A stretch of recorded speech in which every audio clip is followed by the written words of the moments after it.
Have you ever felt like the darkness is closing in around you? Have you ever felt suicidal? Have you ever had suicidal ideations? Hi, I'm Tanya Hendricks, and this is Legacy Her Way, a solo episode of Legacy Her Way. In this podcast, we talk about how women are building and defining legacies on their own terms. This episode, I want to share some personal things. We're following up on the episode that you just heard earlier in the week from Collie Britton Hathaway. She was my guest, and we talked a lot about suicide and suicide prevention.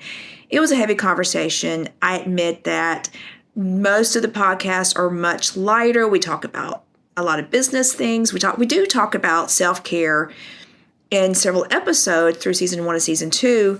And this episode with Collie was sort of on the self-care spectrum, so to speak. But we did talk a lot about suicide and suicide prevention. And I want to share with you my story because as the host of Legacy Her Way, I have been very careful to be sure that I share real stories. I want you to know the real. I want you to know the truth. I don't want to put up a facade of everything is perfect for either me or for the guests, because we all have struggles. We've all dealt with things, whether in the past, whether current, but we've all had some struggles. So this podcast, I've really wanted to be sure we were real, and we spoke the truth, and we talked about real issues that were affecting us. And as I talked with Collie in the last episode, I just felt like I needed to share with you all my story, because some of you out there are probably suicidal, have been suicidal in the past, have had suicidal ideations, just because I know statistically it happens. Or you have been impacted by suicide, maybe a spouse, a child, a friend, another relative, a cousin, someone that you know has committed suicide, and you had to deal with the fallout, the aftermath of it. So back in 2005, I went through an extremely traumatic situation, very traumatic. I'm not going to share that with you at this time, but what matters and what's important here is when I went through that situation, I didn't see a way out. When I was there, I was ashamed. I felt horrible. I believed no one could possibly love me. No one could possibly care about me. I didn't see a future. I didn't have hope. And as a person of faith, it was hard for me to deal with the fact I didn't have hope. And I was praying, God, just, I don't want to take my own life. Just take it for me. Just let me go to sleep tonight and not wake up in the morning. That's how bad it was during that period of time. And I isolated myself. I got away from people who did really care about me so that I could be alone. I needed to process things, but I also was just dealing with the severe fallout. I was, and I knew later on I was tested, had severe depression because of what I went through. But when I was dealing with it, I didn't see it as a mental disorder. I didn't see it as a mental disease. I didn't see it as there were some chemical imbalances in my brain because of what I was going through. I just saw it as I had no hope. I saw it as I would do my family a favor if I just ended it. I felt like I'd brought some shame to my family, brought some shame to me.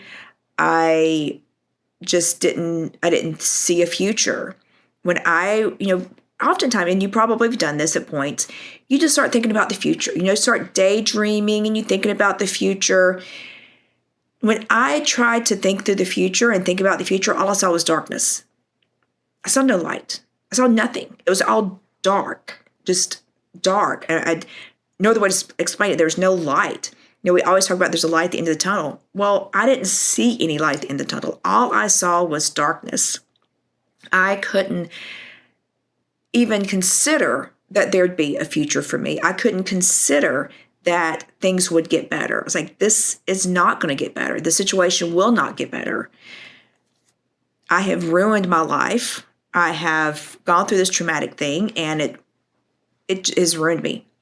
And so I started thinking about ways to end my life.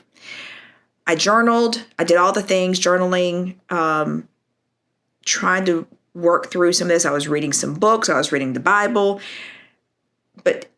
And praying. I was praying nonstop. I had people praying for me, but I still just saw darkness. And all I could think about was, it will just be easier on my family. And I thought, in the just craziness, I was thinking, they'll miss me for a couple of weeks, maybe a couple of months. Friends will forget about me. My family, it'll be harder for them. They'll eventually move on. They'll get over it, is what I thought. But it's really doing them a favor. It's really helping them out because I'm out of the picture. And to look back on that was so crazy to think about, because I have now seen friends that have lost loved ones whose spouse has committed suicide, and it's not something that you get over. Yes, life goes on. Life moves forward, but these families didn't get over it. The friends and people that I know personally who have been affected by suicide, there are certain things that, 15, 20 years later, they can still hear a certain sound and it triggers the memory. They smell certain things and it triggers that memory. And it's something that it doesn't go away.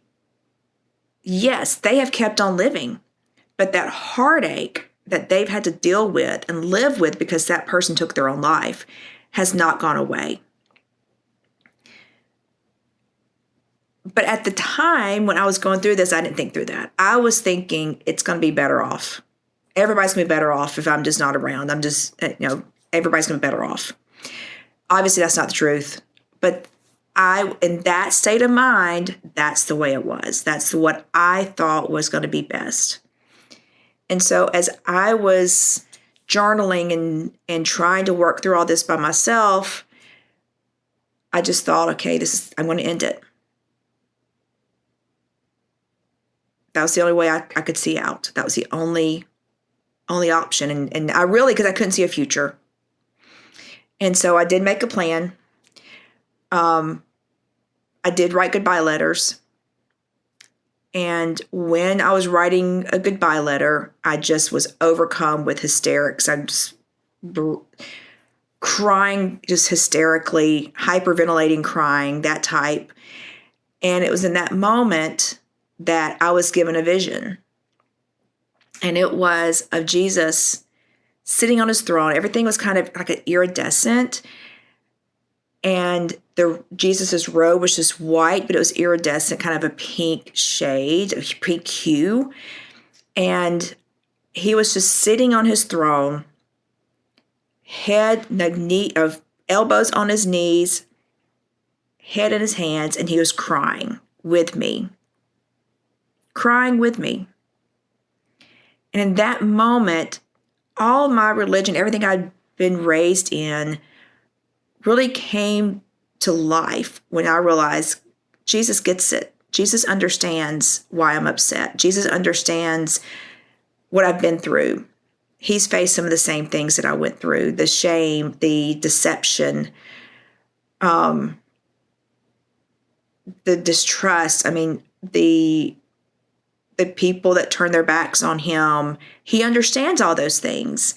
And he's here crying with me. And it was in that moment that I got hope.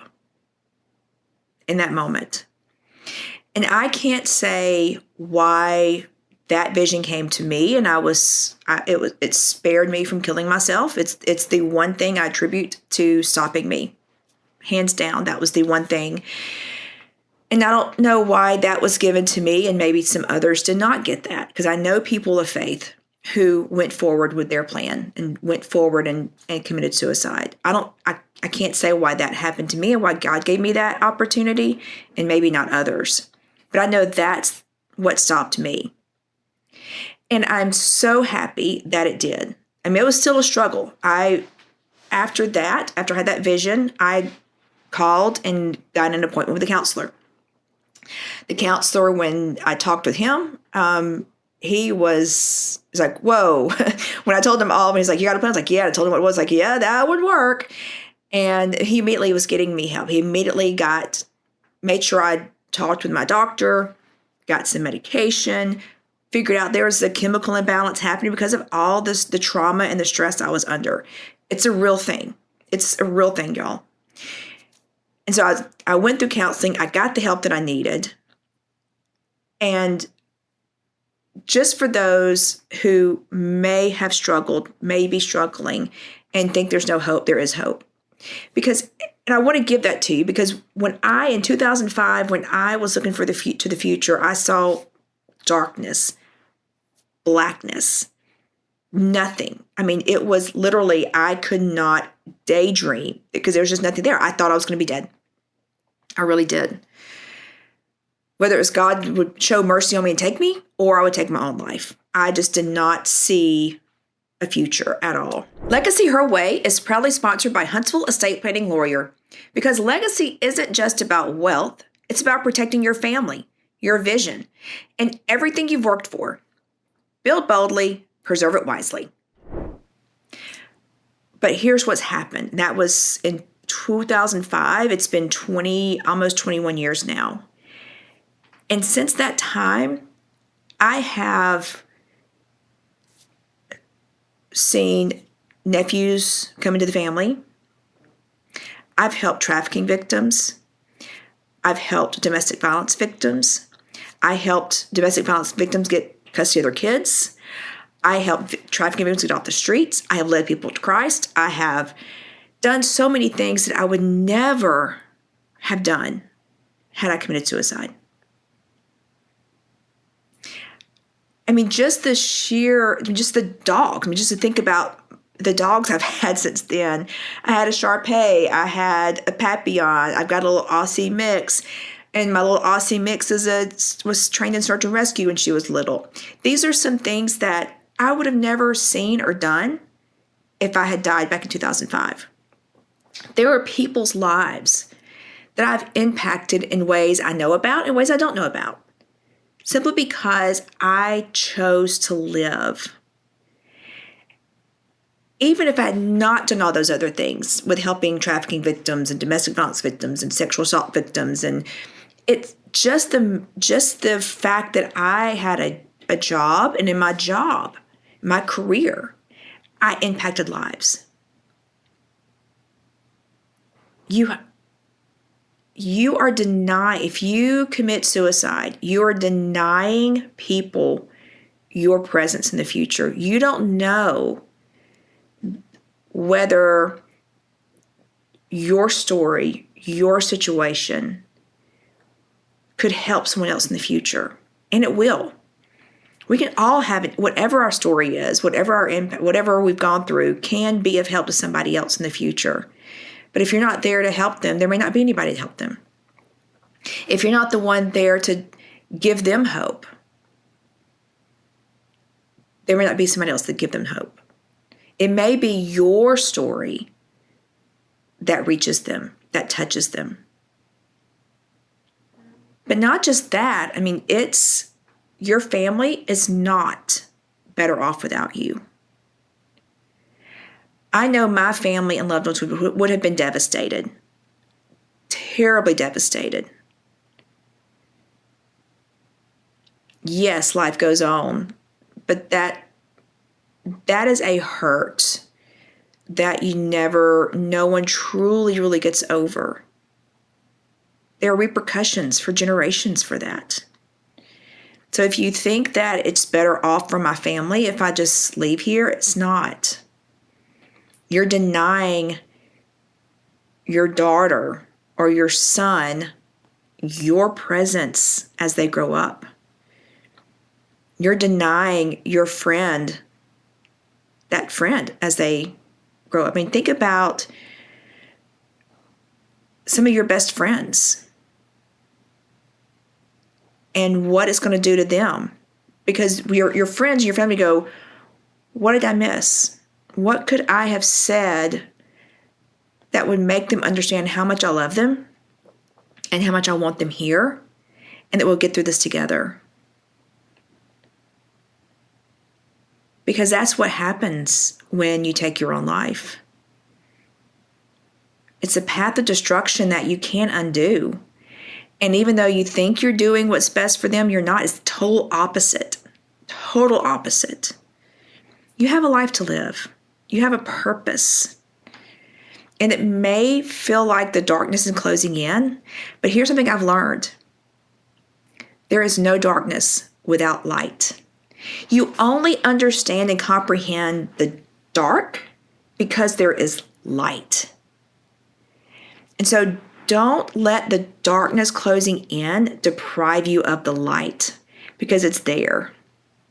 Now, I use light in terms of Jesus, in terms of those who love me, and in terms of a hope. You may not be of the Christian faith, you may be of another faith or no faith at all, but there is hope that whatever you're going through, you will get through it. I tell people that I walked through hell in 2005 and 2006, and I came out on the other side singed, but I came out. Because I was in literal hell during those several months. But I came out on the other side. And it wasn't easy. It was a struggle. How I did it is, I had that vision. I got counseling. But you know what else I did? I just got up every day. And I got up in the morning. I was like, okay, I'm getting up. I'm taking a shower. I'm getting up, pet my dogs, take a shower, get ready, and just make it to bedtime. Just get me through the day and make it to bedtime. Put this foot in front of the other. Get me to bedtime. And then start over. So it's a day-by-day thing and struggle. So I get it. I understand how hard it is. But you can do it. You can get through it. You can absolutely get to the other side of this thing. Because there is hope on the other side. There is hope now. You don't even have to wait until then. There's hope now. Like, even if you can't see it, it's there. Take it from me. Take it from others who have been through something similar. Take it from others who have contemplated suicide, planned suicide, but then lived. Made the choice to live. There's absolutely hope and a future for you. If you are suicidal, please call 988 and get help. That's the hotline. It's 988. So all you gotta do is dial 988 and somebody will be there to talk to you. But talk with a trusted family member, friend, pastor, counselor. But talk to somebody and let them know what you're thinking. Because I guarantee you, if you talk to people, you're going to find out you're loved. You may have been grown up in a situation where you didn't have love. Maybe you don't feel love, but you are loved. Absolutely loved. If by no one else on this earth, Jesus loves you. But there are people in your life who do love you and don't want to see you take your life. So if the darkness is closing in on you, remember, there is light. And you only know about the darkness because of the light. And light will drive out the darkness. Light can come through when you share your struggles. Light can come through when you reach out. There will be somebody who will reach back to help you out. This has been Legacy Her Way. I hope that if you are contemplating suicide, thinking about it at all, that you'll reach out for help. Even just reach out to me and I'll be happy to talk with you. But there's a number you can call, 988. If you are thinking about suicide, if you have a friend or family member who's told you they're thinking about it, call 988 and get help now. Thank you all for joining me today. If this episode resonated with you, Or if there's someone who needs to hear it, you can share it. Share this episode with others so they get this message. You can also leave a comment. You can subscribe to Legacy Her Way so that you never miss an episode. Thank you for listening, and I'll see you in the next episode.